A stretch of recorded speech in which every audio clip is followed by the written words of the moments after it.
Bienvenidos a este podcast salvaje. Una vez más estamos acompañándolos como es habitual todos los lunes para compartir historias, amigos, música, risas, supongo, como es habitual todos los lunes, una horita para compartir con todos nuestros seguidores del podcast salvaje. Fego, ¿cómo le va? Bienvenido.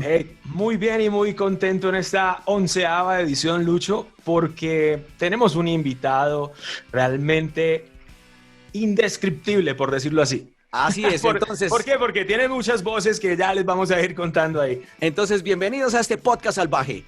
El podcast salvaje. El podcast salvaje. El podcast salvaje. Aquí está con nosotros Carlos II. Carlos, bienvenidos al podcast salvaje en el día de hoy. ¿Qué tal? ¿Cómo están? Lucho, DJ Fego, buenos días, buenas tardes, buenas noches a la hora que estén oyendo este podcast. A toda la gente que esperemos que lo esté escuchando. No voy a hacer que tengamos de audiencia nada más a Lucho y a Fego. Y yo. No creo. Entonces, pues bueno, muchas gracias por haberme invitado a participar de este podcast. Y les agradezco mucho que bueno, desde Colombia, que a mí me encanta Colombia, he visitado algunos países en Latinoamérica y uno de mis preferidos es Colombia. Uno, por la gente, como me han tratado por allá cuando he estado allá, tanto en Bogotá como en Bucaramanga. Y bueno, Bucaramanga, que me fascinó la ciudad, me encantó. Me llevaron a comer en un restaurante, así como en una terracita volada, porque las casas tienen así como escaleritas y tienen terracitas y todo eso. Me pareció maravillosa la ciudad y yo regresé encantado. Dije, ay, qué ganas de construir así mi casa allá en México y construirla así como en alto, voladita y todo el rollo así. Y me traje fotos para precisamente, espero en Dios que se me haga, que se nos conceda el deseo, claro, vender mi casa de aquí e irme a vivir a otra parte, porque mi hijo y yo ya lo hemos estado planeando, irnos a vivir a un lugar cerca de la playa y construir la casa así, una casa que tenga así esas escaleritas, la subidita y todo el rollo. Me encantaron las casas de Bucaramanga. Bueno, pues Carlos, mira que tú no lo sabías y esto no estaba preparado en nada. Cuando quieres, si se te pierden los planos, las fotos, regresas, porque aquí yo estoy en Bucaramanga. Pego está en Bogotá, pero él es de Bucaramanga. Entonces, si se te pierden, aquí están las puertas abiertas para que vengas a volver a tomar fotos, ¿no? Sí. Decir, esta me gustó y esta la quiero hacer así. Exacto. No, de verdad, fíjate, no sabía que eran de Bucaramanga, pero bueno, ya le eché sus flores a la ciudad esa que me encantó y la gente padrísima de allá. Qué bueno. Y pues para nosotros es un honor que compartas con nosotros este podcast porque pues no solamente la cantidad de años que llevas tú en la industria del doblaje, y eso ha hecho que hagas un número increíble de personajes que han acompañado pues a muchas personas y crecieron contigo, porque ya ahorita hablaremos de Toy Story, que es como lo importante ahí, porque es una generación que creció alrededor de la saga de Toy Story. Pero sí, a mí me gustaría empezar, Carlos, como haciendo un poquito de historia, porque es que tú sí vienes de una familia como de artistas, si no estoy mal, me corregirás, pero tú estabas en el mundo de la publicidad. ¿Cómo es ese proceso? ¿Cómo llegaste? Pues mira, ¿es una decisión de vida cuando estudiaste para ser publicista? No sé cómo le dicen en México. Yo tomé una decisión de vida para ser publicista, así se llama, publicista. Fue una cosa muy curiosa. Mi papá era periodista de cine. Mi padre era periodista de cine y actor. Mi mamá era actriz y contadora.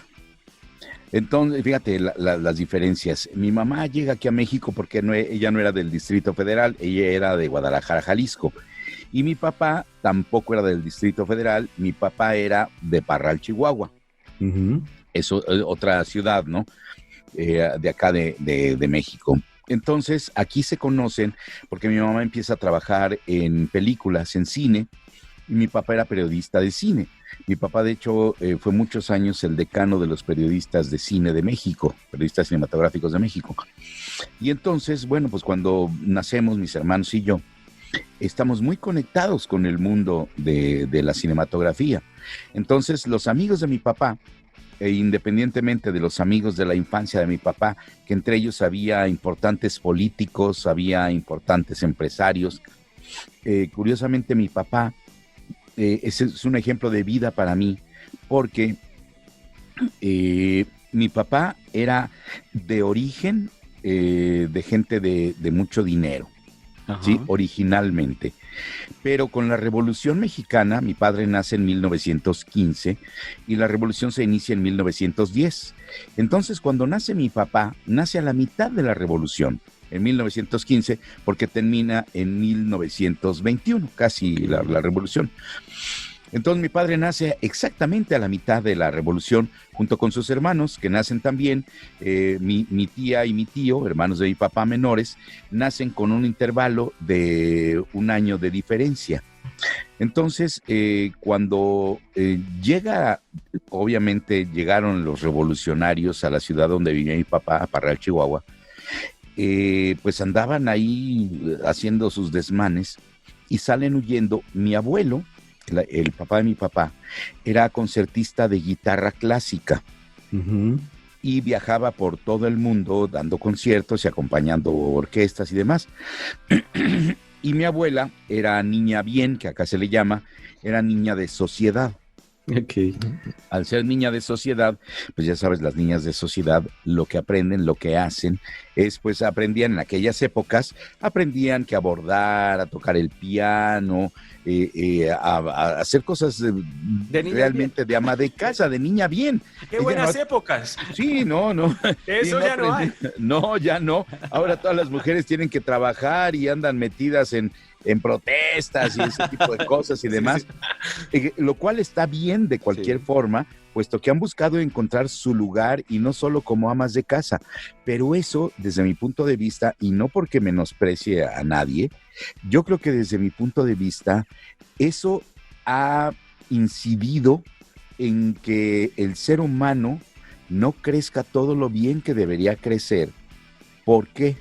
Porque la mujer, que era la que hacía pie de casa, era la que educaba a los hijos, los educaba con respeto, los educaba con valores, los educaba con muchas cosas que daban las mujeres de ejemplo a sus hijos, que los educaban, y el papá era el proveedor. El papá andaba trabajando y todo eso para llegar a ser el proveedor, pero la mujer era la que realmente educaba. Y perdónenme, que me perdonen los millennials y la gente moderna de actualmente, pero estábamos mejor educados nosotros. Había un respeto hacia la gente mayor, había un respeto hacia la vida animal, había un respeto a muchas cosas que se fue perdiendo con esta emancipación o esta protesta.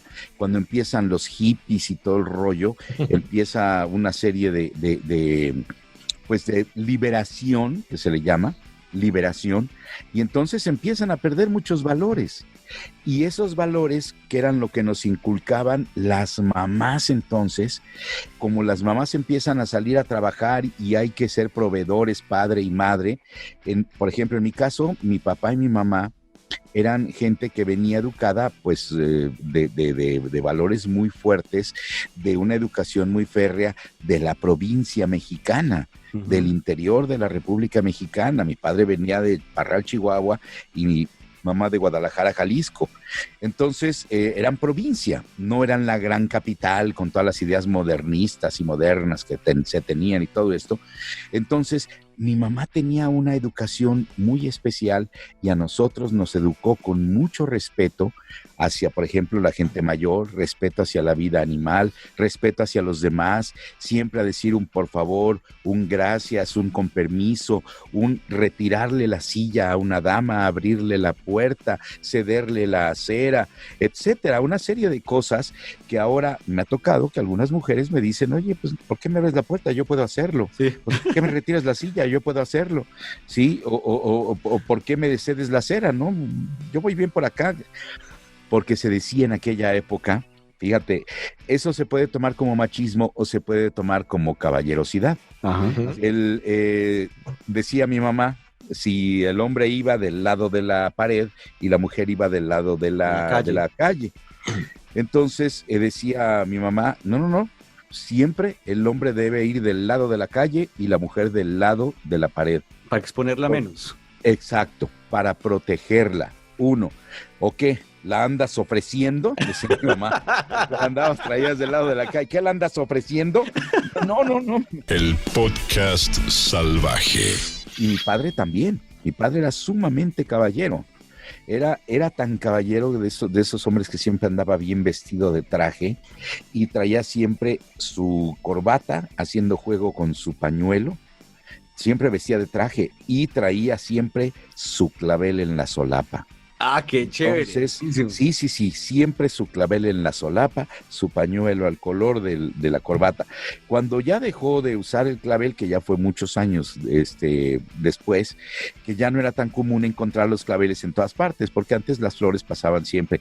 Yo recuerdo que pasaba el pregonero, que pasaba vendiendo flores, y gritaba, ¿no? ¡Florías! ¡Florías! Y entonces salía mi papá, compraba la flor para su solapa y compraba flores para mi mamá. Y le tenía sus flores ahí en un florero. Cuando llegaba mi mamá de trabajar, porque mi mamá también trabajaba, llegaba y ya estaban las flores ahí en la mesa del comedor, esperando a mi mamá. Las flores que le gustaban a mi mamá, claveles, crisantemos, rosas, etcétera, ¿no? Entonces, esa era la caballerosidad con la que yo crecía y con la cual me educaron. Okay. Entonces, cuando yo ahora vivo esta época, que veo que ya se agarran a trompones hombres y mujeres, dices, ¿qué es eso, no? O sea, para mí, de repente oír a una mujer hablar con un lenguaje que yo digo, ay, esto haría sonrojar a un perico de arrabal, ¿no? Porque sí, de repente, ni yo soy tan majadero. Hay mujeres que te dicen unas cosas y yo entre amigos, pues sí, a veces suelto mis palabrotas, pero con las mujeres siempre procuro moderarme. Y mi padre jamás en la vida profirió una mala palabra delante de una mujer. Jamás, porque decía, si yo hubiera hecho esto con mi mamá, cuando yo era niño, hubiera ido, así decía mi papá, y así decía mi abuelo, hubiera ido a recoger el tragamais a media calle. O sea, los dientes los hubiera ido a recoger a media calle. Antes que otra cosa. La versión de eso en Colombia es, yo le tuerzo el mascadero. Okay. Le tuerzo el mascadero. Pues mi papá decía, hubiera ido a recoger el tragamais a media calle. Y entonces, bueno, pues Así crecimos. El podcast salvaje. Pero bueno, ya estamos desvariando. Me preguntaste cómo llegué al doblaje. a la publicidad primero. Bueno, a la publicidad yo llego precisamente, yo estudié la carrera de licenciatura en publicidad, pero voy a los orígenes. Cuando yo era niño, con la educación que yo recibí, todo esto por parte de papá y mamá, mi intención era yo quería ser ingeniero en electrónica. Okay. A mí me fascinaba ver todo lo que se podía hacer con la electrónica y yo en mi mente creaba y pensaba cosas y demás, junto con mi hermano, que mi hermano es un hombre sumamente creativo, sumamente adelantado a su tiempo. Mi hermano ha sido un genio incomprendido, incluso por nosotros, porque imagínate, mi hermano empezó a crear música electrónica hace 40 años. Okay. Hace 40 años mi hermano hacía música electrónica. ¿Cuándo se vino a conocer la música electrónica? A lo mejor hace 20 y tantos años. Y mi hermano ya hacía música electrónica con los primeros secuenciadores que aparecieron. Tenía unos aparatitos así de marca Casio. Ajá. Y él los programaba y tocaba música, los programaba y hacía sus secuencias. Y luego él con un teclado tocaba su música, todo el rollo, y eran piezas que duraban 25 minutos, como las de música electrónica actuales, ¿sí? Las que estaban de moda ahora. Y así como lo ves, hace 10, 12, 15, 20 años, mi hermano hace 40 años hacía música electrónica. Y metiéndome ahí en el tema de lo que hacía tu hermano hace 40 años, pues hace 40 años era mucho más difícil programar, coger los sintetizadores, buscar los sonidos, porque ahorita es mucho más fácil. Ahorita cogen un sintetizador y ya viene con los sonidos, mucho más fácil de programar. O sea, era un crack para esa época. Sí, entonces mi hermano es de verdad un genio incomprendido, porque él siempre fue así muy, muy pensante y todo, y siempre andaba pensando en cosas locas y demás, y entonces pues yo seguía también sus loqueras, y es mi hermano menor. Ajá. Él fue el que me enseñó a oír rock. Así que sí, yo aprendí el rock con él, porque él estaba más adelantado que yo y es 2 años menor que yo. Entonces de repente, oye, mira, ya oíste este grupo, que no sé qué, ¿cómo se llama? Se llama Capitán Beefheart. Y yo, caray, Capitán Beefheart, ¿no? Y este es Frank Zappa, ¿no? Y este otro, no, este es Pink Floyd. Y yo, ok, está bien, ¿no? Y este es Led Zeppelin, y este es Iron Butterfly. Y yo empezaba a oír esa música y decía, pues está padre, ¿no? Pero yo ya era de música fresita, ¿no? ¿Qué escuchabas? Le llaman música pop. Yo ya los Archies.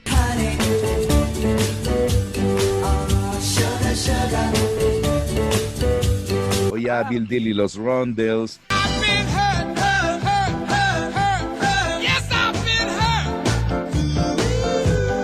Oía a los Jackson 5.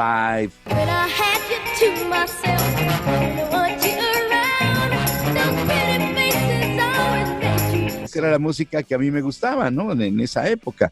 Pero mi hermano oía rock pesado, y oía los Doors, y entonces la diferencia de la música era muy grande. Yo oía a la familia Partridge y todo, mientras él estaba oyendo a Cream y estaba oyendo a Black Sabbath y ese tipo de cosas, ¿no? Deep Purple. Entonces, dices, ¿qué es esto, no? O sea, 2 mundos completamente diferentes. Sin embargo, mi hermano y yo luego nos conjuntábamos y creábamos ideas. Entonces, yo quería ser ingeniero en electrónica. Pero después cambió mi idea, dije, no, la electrónica, soy bastante bruto para los números y las matemáticas, entonces la electrónica, algún día voy a matar a alguien con mis inventos. Entonces, mejor voy a estudiar algo para lo que creo que yo soy más capaz, que fue la creatividad publicitaria. Mi padre, yo creo que hubiera querido que me dedicara yo al periodismo también, igual que él, pero a mí me llamaba mucho la publicidad. Entonces, estudié licenciatura en publicidad.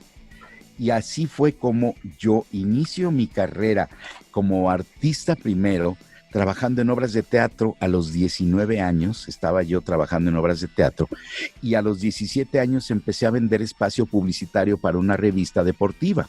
A los 17 años, porque decía yo, no, yo tengo que pagarme mi carrera, o yo tengo que ayudar a mi papá y a mi mamá a pagar las cosas y todo esto. Siempre esa fue mi idea.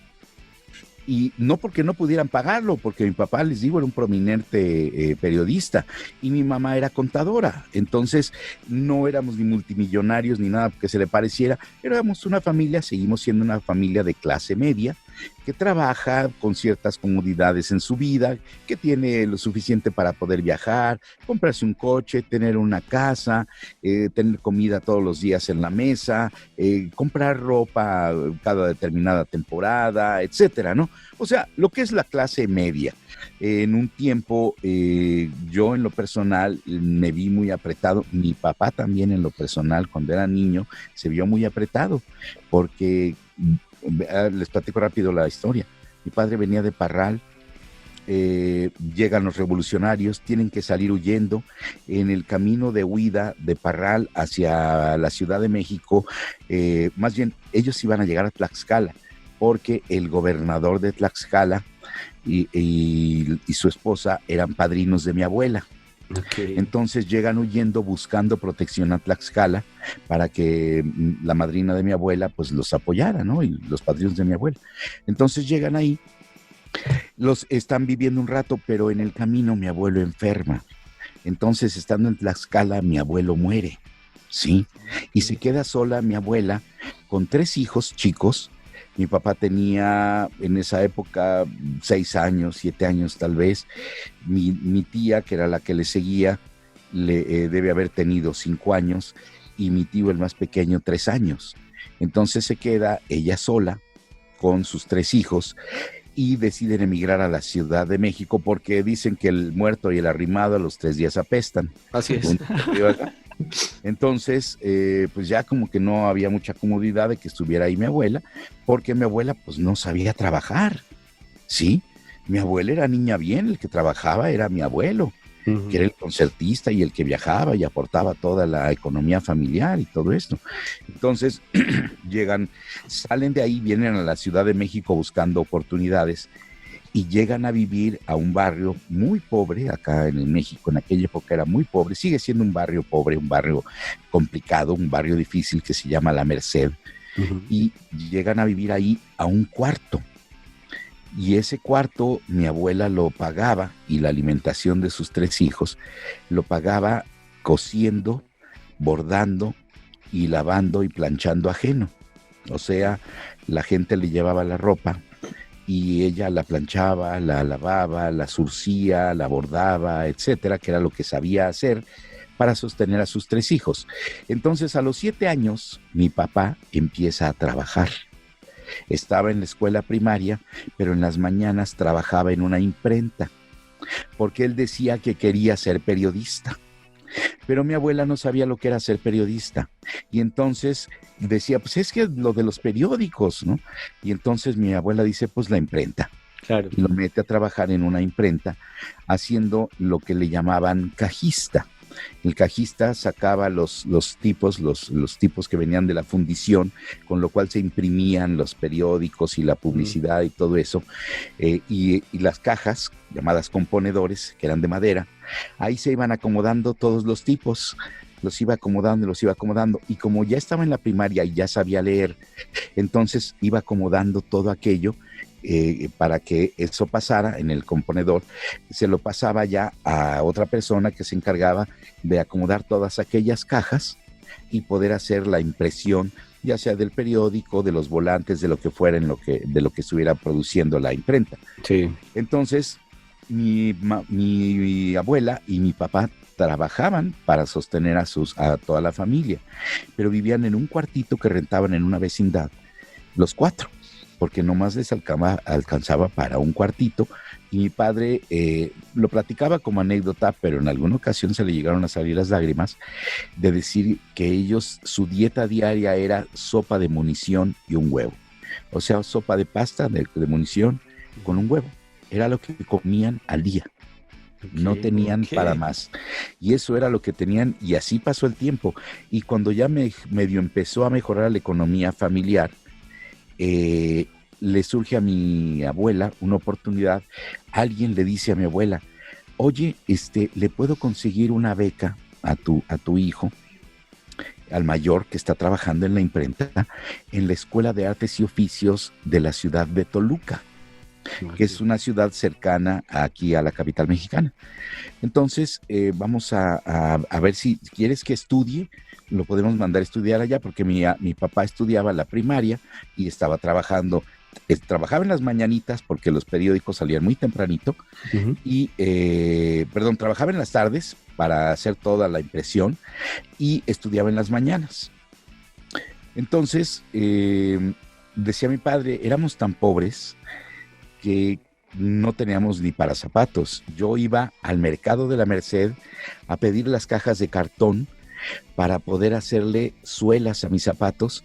Se las ponía por dentro porque ya no tenían suelas, se las ponía por dentro para que aguantaran y pudiera yo usar los zapatos. Y conforme iban pasando el día, pues se iban desgastando, si pasaba yo por charcos o etcétera, o el mismo roce del suelo, pues iba desgastando el cartón, y tenía yo que llegar a hacer otra vez mis suelas para el día siguiente con las cajas de cartón. Entonces iba y pedía que le regalaran las cajas de cartón. El podcast salvaje. Y bueno, lo demás ya es historia. Mi papá siguió estudiando la secundaria, luego la preparatoria, pero no llega a la universidad porque le surge la oportunidad de trabajar en un periódico, en una publicación. Entonces publica mi papá su primer reportaje. Y resulta que publica su primer reportaje y tiene éxito por la forma en que él escribía, porque escribía con cierto humor. Okay. Entonces tiene éxito su columna, que se la empiezan a publicar, y bueno, ya de ahí empezó a encumbrarse y todo esto, y se convirtió en el periodista cinematográfico más importante de acá de la República Mexicana. Y bueno, yo recuerdo que ahí en casa llegaban figuras a visitar a mi padre, como Cantinflas, como los hermanos Soler, como Sara García, como María Félix. O sea, yo los recuerdo ahí en casa, ¿no? Ajá. Y yo los veía, eran los amigos de mi papá, a mí no me interesaba el cine. Sigo jugando.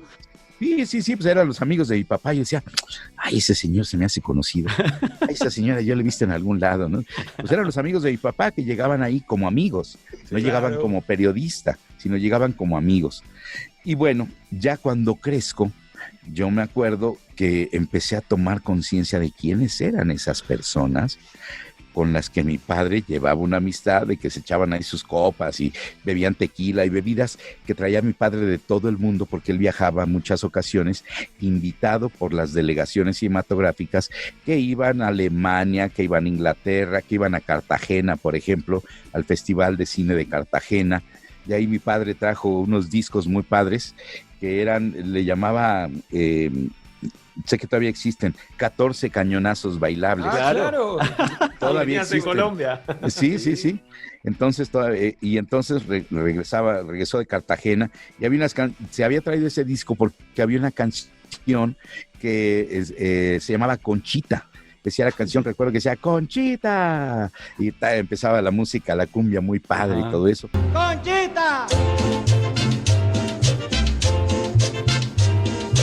Y la trajo porque mi mamá era Concepción, entonces le decía Conchita, le decía a mi papá, a mi mamá, o le decía a mi reina, cualquiera de las dos cosas, Conchita o mi reina. Y entonces trajo ese disco precisamente porque tenía Conchita. Y había una canción que a nosotros nos gustaba mucho, era El Pájaro Picón. Sí, claro. El pájaro picón, picón, pájaro picón, picón, pájaro picón,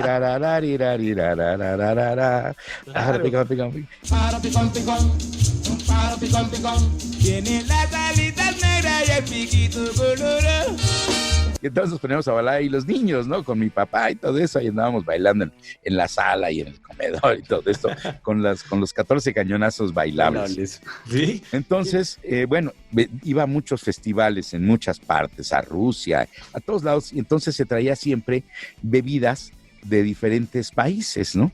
Entonces le decían los actores, ¿no? Sus amigos, oye, ¿ahora de dónde trajiste? No, pues es que estuve en tal parte y traje tal licor o tal aguardiente o tal crema de quién sabe qué, bebidas suizas, bebidas de todas partes. Y una cosa que les gustaba mucho es que mi padre era muy amigo de uno de los más importantes productores de tequila de aquí de México, el Tequila Sauza. Ajá. El Tequila Sauza, don Francisco Javier Sauza, era amigo de mi padre. Entonces cuando íbamos a Guadalajara, porque teníamos una casa allá en Guadalajara, de donde era mi mamá, íbamos a Guadalajara unas 4 o 5 veces al año a pasar allá varias semanas, sobre todo en las vacaciones de verano, y a veces en las Navidades nos íbamos para allá. Y allá pasábamos 2 o 3 semanas en aquella casa que tenían mis papás allá en Guadalajara. Y entonces se desaparecía mi papá 3 días. Y mi mamá hacía unas viles terribles porque ya te vas de borracho.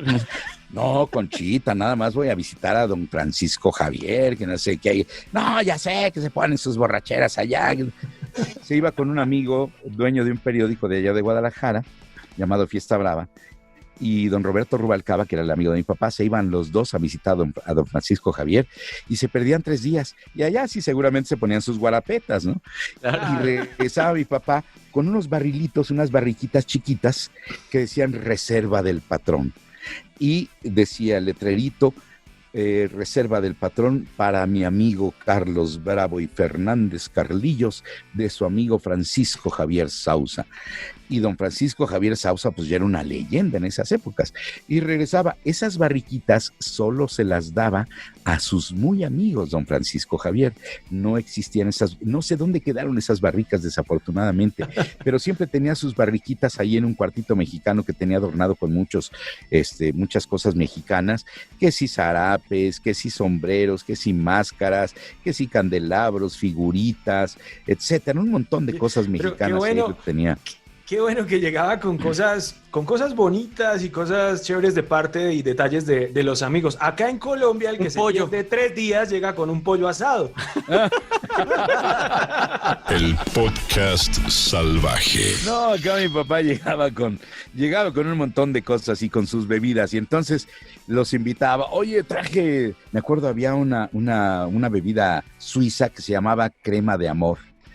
Y entonces, oye, traje una crema de amor de Suiza, que era un licor como moradito. Y entonces llegaban sus amigos a probar y todo esto. Pues yo veía que se echaban ahí sus copas. Y sí se ponían unas guarapetas tremendas también ahí. Salían botando los que llegaban porque probaban bebidas de todo el mundo que traía mi padre. Entonces yo recuerdo haber tenido una infancia muy feliz con mi papá y con mi mamá. Y mi papá, bueno, pues con esos grandes amigos que tenía, ahora las leyendas, por ejemplo, él platicaba anécdotas de Jorge Negrete, de Pedro Infante, de Pedro Armendáriz. Yo nunca conocí ni a Jorge Negrete ni a Pedro Infante, porque ellos murieron antes de que yo naciera, o yo era muy niño cuando fallecieron ellos. Pero sí conocí, por ejemplo, a Pedro Armendáriz o a María Félix, a Dolores del Río, a Tintán, a Cantinflas, que eran pues muy amigos de mi papá, pero muy amigos. Entonces, yo crecí con ese mundo artístico, y cuando yo llego a los 19 años, yo empiezo a trabajar en teatro. Empiezo mi carrera como actor de teatro, de teatro musical incluso, cantando. Y conozco a un muchacho, yo fui a buscar como trabajo en producción, yo quería trabajar en producción de teatro, pero resulta que cuando llego, es una anécdota muy chistosa, yo llego a buscar con un amigo de mi padre, Rubén Broido, que ya en paz descansen los dos.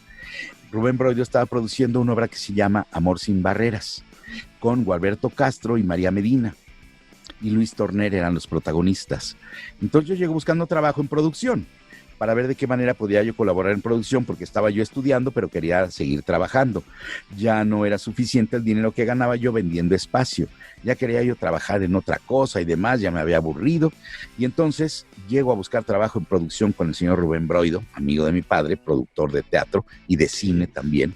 Entonces llego a buscar trabajo, pero llego preguntando, el señor Broido, que sí, ¿quién lo busca? Pues, mi nombre es Carlos II.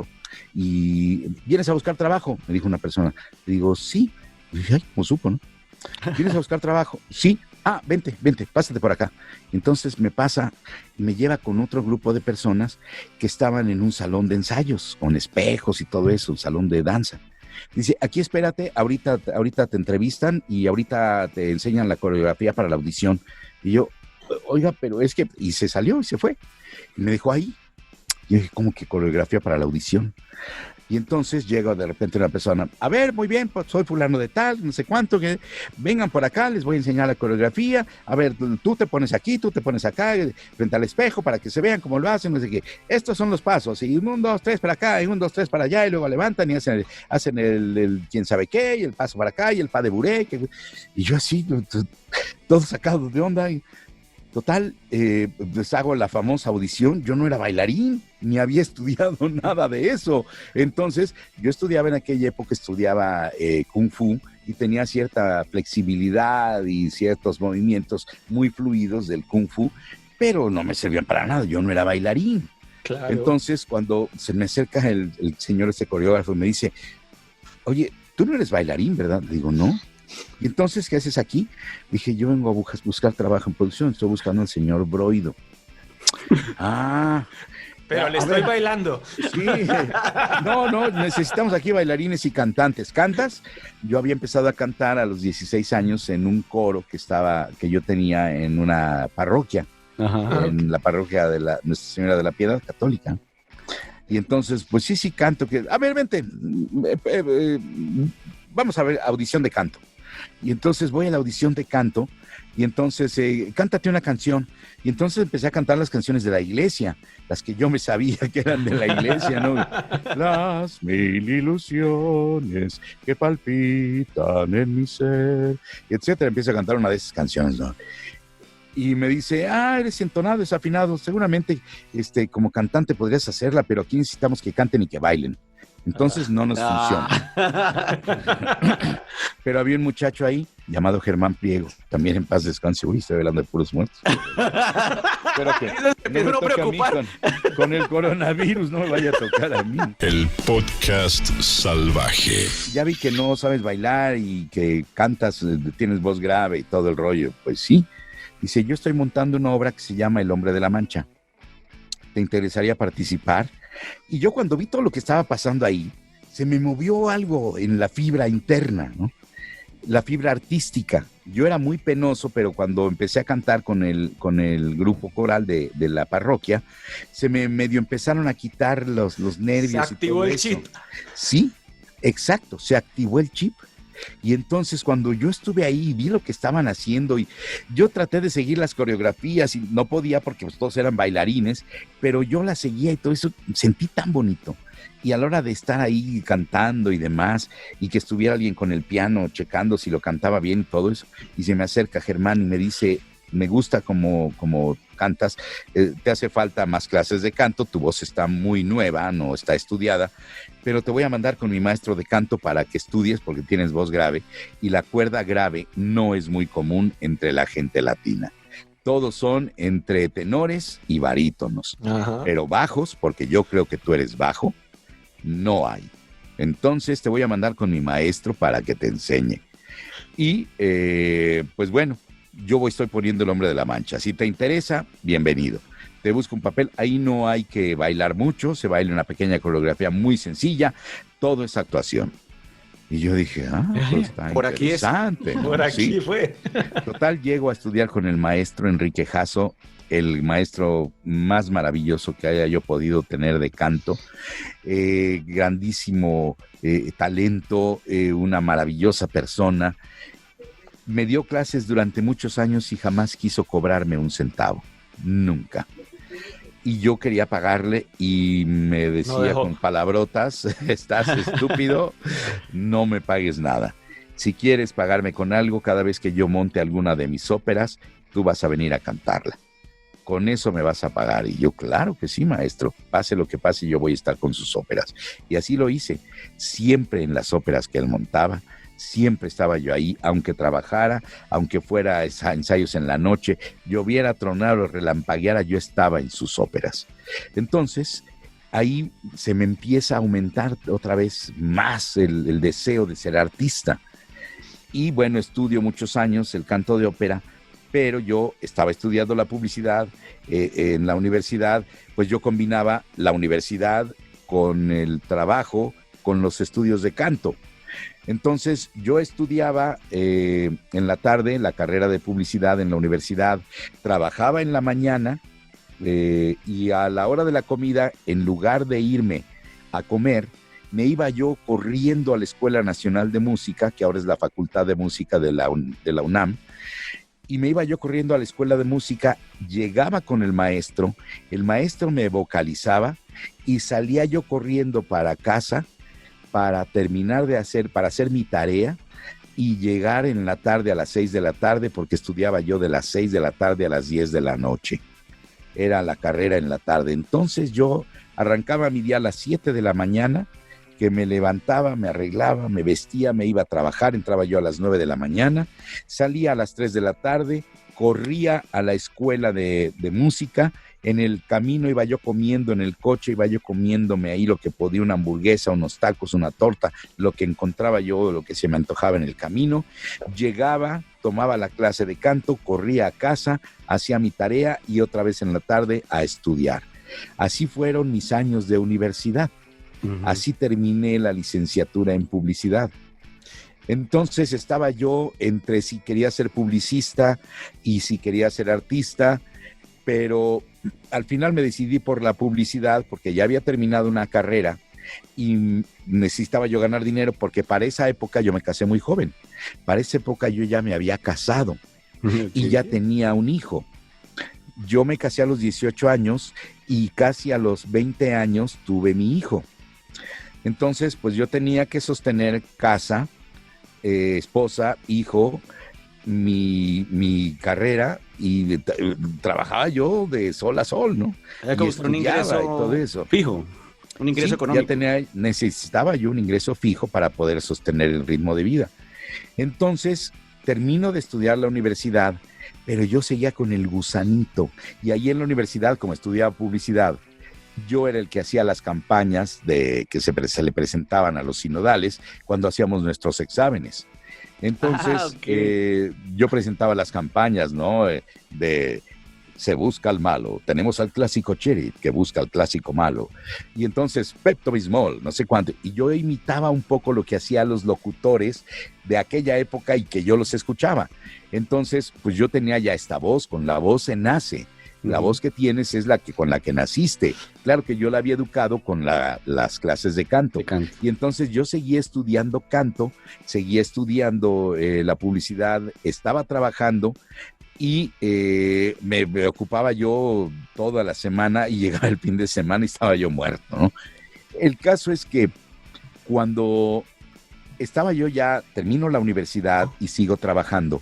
Estuve trabajando en varias empresas y llego a una empresa llamada Discos CBS. Que Discos CBS es lo que ahora es Sony Music. Sony, sí. En aquella época era Discos CBS. Entro yo a la gerencia de publicidad, entro yo como coordinador de publicidad y luego me quedo en la gerencia de publicidad porque mi jefe renuncia y me quedo yo pues prácticamente al frente del departamento de publicidad. Entonces yo ya estaba también harto de dos cosas: horarios y jefes. Ah, caray, a todos nos pasa igual. Yo estaba ¿Qué así, cosas, ya. ¿no? Qué curioso, ¿no? No sé por qué será, ¿no? Horarios y jefes estaba yo harto. Entonces, un día digo, no, esto no es para mí. Después de que recibí un regaño por parte del subgerente de mercadotecnia, del subdirector de mercadotecnia, yo era mi jefe inmediato superior. Yo presentaba proyectos y todo esto y no le gustaba ninguno. Decía, no, es que esto no sirve, no se puede aplicar. Total, a final de cuentas me di cuenta, valga la redundancia, que el señor estaba celoso de que yo pudiera ocupar su puesto. Porque traía yo muchas ideas, ya eres joven y eres muy creativo, y traía yo la formación de la carrera publicitaria. Él se había formado ahí dentro de la empresa, había empezado trabajando como empleado de almacén. Entonces tenía 25 años en la empresa y había ido ascendiendo por el escalafón. No porque él tuviera estudios de mercadotecnia, porque fuera muy creativo, ni nada de eso. Te vio como una amenaza. Había aprendido. Sí, me vio como amenaza. Él era muy capaz en lo que hacía. Él hacía bien su trabajo, pero me veía como una amenaza para su puesto. Entonces, pues me bloqueaba y me bloqueaba y me bloqueaba y me bloqueaba hasta que decidí renunciar. Entonces renuncio y cuando llego a casa me dice mi papá, ¿qué haces aquí? A las 3 de la tarde, yo regresaba normalmente entre 8 y 9 de la noche. Salía yo a las 7 y cuarto de la mañana y regresaba a las 8 y media de la noche. Y entonces me dice, ¿qué haces aquí? Y le digo, pues aquí vivo, papá. No, a estas horas, ¿qué haces aquí? Pues es que acabo de renunciar a CBS. ¿Cómo se te ocurre? Tan buen empleo, tenías muy buen sueldo y no sé cuánto, estás loco. Digo, es que ya no aguanto, papá, ya, era demasiado para mí. ¿Y qué quieres hacer? Le dije, pues me voy a tomar un pequeño tiempo sabático, ¿no? ¿Cuánto? No sé, poquito, un par de años tal vez. ¿Cómo que no, papá? Es broma. No. A los 4 días yo ya estaba como león enjaulado en mi casa. Yo ya no sabía qué hacer, me sentía improductivo. Yo quería hacer algo y entonces comiendo también. Le digo, ¿sabes qué, papá? Ya sé qué quiero hacer. ¿Qué quieres hacer? Quiero hacer cine. Para ese entonces, yo estando trabajando en la publicidad, había yo trabajado en una empresa llamada Promotora Cinematográfica Mexicana, Procinemex. Okay. Que en Procinemex yo había tenido la oportunidad de estudiar un diplomado en cinematografía con el director de los estudios más grandes de aquella época, llamados los Estudios Churubusco. Allí en los Estudios Churubusco yo había estudiado este diplomado con el director, que era un brillante, pues llamémosle cineasta, ¿no? Porque él era el director de los estudios, pero al mismo tiempo daba clases y todo esto, un tipo muy brillante llamado Ángel Flores Marini. Entonces yo había estudiado con él ese diplomado y pues dije, pues voy a poner en práctica lo que acabo de estudiar. Quiero hacer cine. Y tú, papá, tienes muchos contactos en el cine, productores, directores, etcétera, grandes estrellas, todos son tus amigos. Échame la mano y llévame con alguno de ellos. Nomás ponme donde hay. Yo me encargo de agarrar, ¿no? Como dice el dicho, ¿no? Dios mío, no me des, nada más ponme donde hay y yo agarro. Sí. Y entonces, ponme ahí y yo me encargo. Bueno, pues órale. Y me llevó a los estudios. Llegamos a los Estudios América en aquella época porque el director Jorge Durán Chávez era amigo de mi padre también, de sus muchos amigos, y uno de los productores principales de las productoras del estado, no era Sergio Béjar, era Nacho Béjar, creo que se llamaba, Ignacio Béjar. Era muy amigo de mi padre también. Y entonces llegamos a buscarlo, no estaba él, estaba Jorge Durán Chávez y nos dijo, hay varias películas que están en producción, a ver si todavía hay oportunidad, pero otras se van a empezar a rodar dentro de 3-4 semanas. Así que posiblemente también en esas haya oportunidad. Total, visitamos las películas que estaban en producción, pues no estaban contratando a nadie porque ya tenían su personal completo. Y las películas que iban a entrar apenas en producción, que iban apenas a rodaje, no estaban contratando todavía. Faltaban 2 semanas para que empezaran a contratar gente, porque era muy prematuro. Entonces, en 2 semanas empiezan las contrataciones, 20 en 2 semanas. Dije, bueno, 2 semanas estaré otra vez en mi casa, pues no haciendo nada, pero ya tengo oportunidad de venir a buscar oportunidad. Porque además yo le dije a mi padre, quiero desde abajo aprender. Quiero aprender desde el jalacables, el que coloca las luces, el que pone las banderas de corte, todo lo quiero yo hacer para saber cómo se hace una película realmente. El que jala el dolly, el que coloca la cámara, etcétera, ¿no? El que conecta el mini bruto o el que pone un 10,000 o un 5,000, el que lo dirige, el que pone las gelatinas para que haya diferente ambiente, etcétera. ¿Cómo se llama ese que es como un cuadrito que sale el nombre de la película y lo abren y lo cierran? Es la claqueta. Se llama claqueta. Pizarra o claqueta. Se le llama de las dos formas, pizarra o claqueta. Perfecto. Cualquiera de las dos es correcta. Entonces, para que vean que sí aprendí. Para que vean que sí aprendí. ¿Sí? Estábamos probando. Entonces, bueno, entonces, total, llegamos y pues no había oportunidad. Y nos fuimos a comer al comedor de los estudios. Y allí en el comedor de los estudios nos encontramos con un amigo de mi padre, otro de los muchos tantos amigos de mi padre, que era el maestro Fernando Álvarez. Ajá. Don Fernando Álvarez era hijo de una gran estrella del cine mexicano llamada Sofía Álvarez. Es el don de las mujeres de Guadalajara.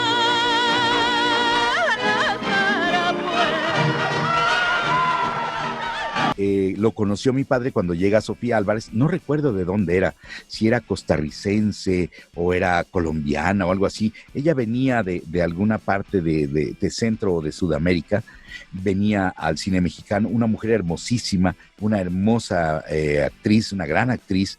Y entonces mi padre, cuando ella llega, mi padre la apoya y la presenta con productores, y gracias a ese apoyo de mi padre, ella obtiene su primer papel. Y fue un papel estelar, ¿sí? Okay. No llegó a ser pequeños papeles, llega a ser un estelar aquí a México, porque mi padre la empezó a presentar con los productores y directores y la contratan para hacer. Y el maestro Álvarez, en aquella época, cuando llega su madre aquí a México, venía muy joven, 15, 16 años, pero ya se acordaba de mi padre y se acordaba de que gracias al apoyo de mi padre, ella obtuvo su primer papel estelar y de ahí se encumbró como estrella de cine. Entonces, él quería mucho a mi padre por eso. Y cuando nos lo encontramos ahí, Fernandito, ¿cómo estás? Porque mi padre era Fernandito, pues era niño cuando llegó acá. Y dice, Carlillos, qué gusto, no sé qué, ellas se abrazaron y todo el rollo.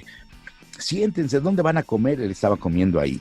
Pues venimos a comer precisamente, siéntense aquí conmigo, vamos a platicar, tantos años de no verte y demás. El caso es que en la plática yo intervengo y me dice el maestro Álvarez, ¿no? Me dice, oye, tienes buena voz, ¿no te gustaría hacer doblaje? Y yo, ¿qué es doblaje, no? ¿A quién hay que doblar? Entonces, me dijo, es doblaje de películas, se trata de sustituir diálogos en otro idioma y ponerlos en español con actores mexicanos. Y bueno, en el idioma español, porque había actores mexicanos, colombianos, chilenos, españoles en el doblaje en México. Siempre ha habido actores que vienen de otras partes. Y entonces le dije, pues me gustaría conocerlo, ¿cómo no? Pues a saber qué es. Total, seguimos ahí en la plática, terminamos de comer y nos fuimos a los estudios que estaban a la vuelta de los Estudios América, exactamente a la vuelta. Y llegamos y lo primero que nos encontramos, una vocesota que dice, Carlillos, qué gusto verte, ¿cómo estás? Mi padre su seudónimo como periodista era Carlillos. Otro amigo de tu papá. Otro amigo de mi papá. Y yo, ¡Uy! Era la voz de Calimán, el hombre increíble. Okay, Luis Manuel Pelayo y yo, ¡ay, mi papá es amigo de Calimán! Y entonces ya, bienvenido, ¿qué andas haciendo? Y el maestro, no, pues es que viene su hijo, mira, él es Carlillitos, me dijo, ¿no? Y Carlos II, no sé qué, muy bienvenido, muchacho, que te interesa esto, y pues sí, señor, yo conocí a Luis Manuel Pelayo porque pues era estrella de cine y de televisión y de la radio. Era una estrellota Luis Manuel Pelayo. Y entonces, pues sí, señor, me gusta esto. Mira, tienes buena voz, sí, y eres actor y todo. Sí, he trabajado en teatro, he trabajado algo así, algo de televisión. Y entonces, muy bien, no sé qué, sí. Y además yo soy fan de su trabajo. Y otra vocesota por ahí de repente, Carlillos, qué gusto verte, ¿qué andas haciendo aquí metido en estos lugares? Ni más ni menos que la voz de Shere Khan, de Selva, ¿no? La voz del señor Spock de Viaje a las Estrellas, ¿no? Ajá. Y yo, mi papá es amigo del señor Spock, ¿no? Yo me sentía, como siempre digo, yo me sentía en Disneylandia. Claro. Yo me sentí en el mundo de la fantasía y dije, aquí me quiero quedar. Este es el lugar que yo soñé. Y me quedé ahí y hasta la fecha de esto hace ya casi 41 años. Ahora en noviembre cumplo 41 años de estar en doblaje.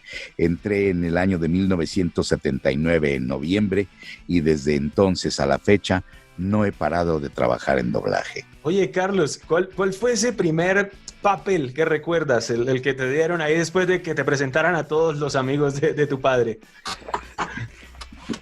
Un papel muy importante.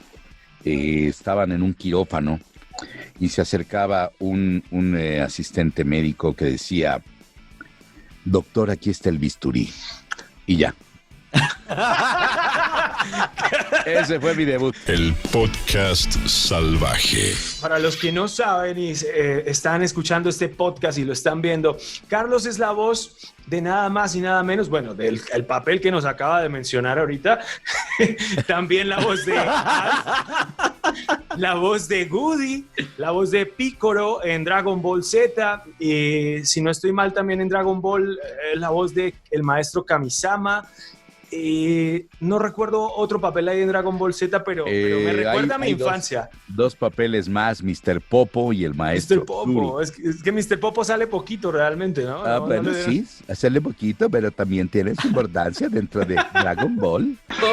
Tienes más poderes que el Goku cuando era niño. Era el guardián del templo del Kamisamas. Sí, señor. Y además de eso, también de actores como, a ver, por aquí tengo el listado porque es que... James Bond también. James Bond, Daniel Craig, Kevin Spacey, Tom Hanks, Pierce Brosnan, Vin Diesel, Denzel Washington, Dustin Hoffman, Richard Gere, Will Smith con Hancock. Esa película me pareció a mí... Y en Busca de la Felicidad, que para mí es la que más me gusta, ¿no? Claro. Y Bad Boys también alcanzó a hacer... Bad Boys también. Yo pensé que me iban a llamar para la 3, pero no me llamaron. Me excluyeron del casting o del reparto de plano, ¿no? Como me ha pasado recientemente, me quitaron de 2 proyectos. Uno que se llama Baki, que es un anime japonés. Me quitaron del papel que hacía yo, se llama Yujiro, y me quitaron también de Westworld, donde estaba yo doblando a me parece, ¿cómo se llamaba? Bernard. El personaje se llama Bernard y el actor es Jeffrey Wright. Me quitaron el personaje y nunca supe por qué. No avisan. No estoy enterado, no sé por qué me quitaron. Estás esperando la información. Sí, todavía estoy esperando que me avisen del estudio. Oye, ya no vas a hacer a tal actor, ¿no? Pero y ya la pasaron hasta en Netflix y todo, en HBO ya lo pasaron y todo eso, y yo ni por enterado de que me habían cambiado. Carlos también fue la voz de Goofy, si no estoy mal, como por 8 años. Sí. Exactamente, fue un casting muy interesante que se hizo en toda Latinoamérica. El maestro Zuru también en Dragon Ball. Sí, en Dragon Ball, el maestro Zuru es un desgraciado que quería que atacara a Ten Shin Han y Chaos a Goku. Le voy a pedir a Carlos el favor de que me lleve otra vez a mi infancia diciendo algo típico de Piccolo, Daimaku. Muy bien, qué bueno que pides eso, sabandija, y no otra cosa. que estaba a punto de destruirte con un macancosapó. Mientras pueda verte, no eres más que una insignificante sabandija. Y pues también, Carlos, pues es que el palmarés es muy grande, pero también hay un personaje que de ese nos gustaría centrarnos un poco, y es la historia alrededor de Alf.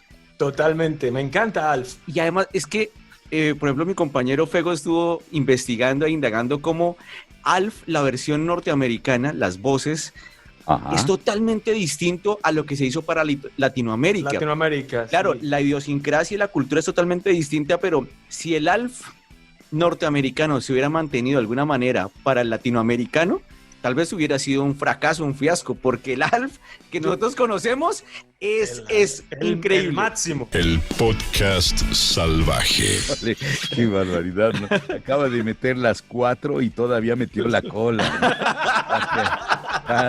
El podcast salvaje. Ya sabía que no eras pelirroja natural. El podcast salvaje. El podcast salvaje.